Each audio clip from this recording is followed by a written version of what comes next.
That's why when you work on yourself as a guy, right, it's not surprising that somehow, even without trying, you just pull these women out there. Yeah? Or another thing that I find so funny is that you're a guy, you've done the work, you finally got a mama that you want to settle down with and start a family with, and that's when a bunch of women are going to flock on you. Yeah? So I think also social proof really matters a lot. I think that's another key thing. It's a bloody legit reason as to why most mamas, right, flock on one guy. You get, because there are many guys out there, they're thinking, damn, bro, wow, Kev, you're getting all these women. Wow. And yeah, you're so blessed, man. Kwani, what's the secret? Funny enough, it's not even that hard. Apparently, women just like it when a guy is popular. Yeah?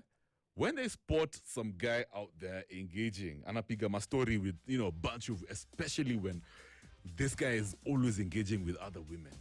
Do you know, apparently it's so easy to pull a girl, yeah, when you're surrounded with other women. So, my guys, I think the moral of the story over here is try and be popular. Try and be popular. But anyway, all jokes aside. So what happens if you don't have attention? When you're just a zingine now, you're supposed to ask yourself, because there's some guys who are they're not so good socially, right? But they're good men. Yeah? So does it mean that these guys actually, they end up being overlooked in an attention-driven society? Just because he doesn't have enough followers on social media, his IG is dead, he doesn't even have a TikTok, yeah, he doesn't have an X, doesn't go out, he doesn't dress well. Okay, you dress okay, yeah. What does it mean for brothers like that? Can I ask, guys? Yeah? Just because we don't have attention, does it mean most of the time we're actually overlooked? Me as a if you're a lady, please make sure you don't overlook the great ones. The great ones, they don't pull an attention that much. Yeah. And then another question I want to ask ladies out there: how do you know when you have finally found the one? Yeah.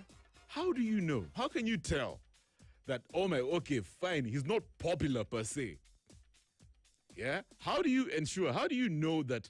That's actually a keeper. That's the type of guy that I wanna call my husband. That's the guy who's going to be the father to my children. That's the man I want to spend the rest of my life with.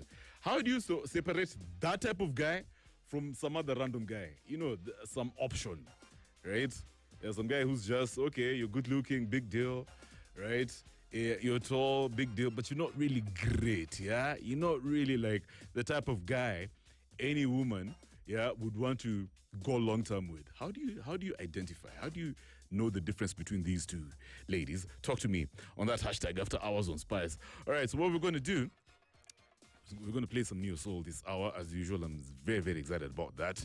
And then when we come back, I will put you on blast. Tonekazi, good evening. And right now it's 2 minutes after 8. Neo Soul. He's got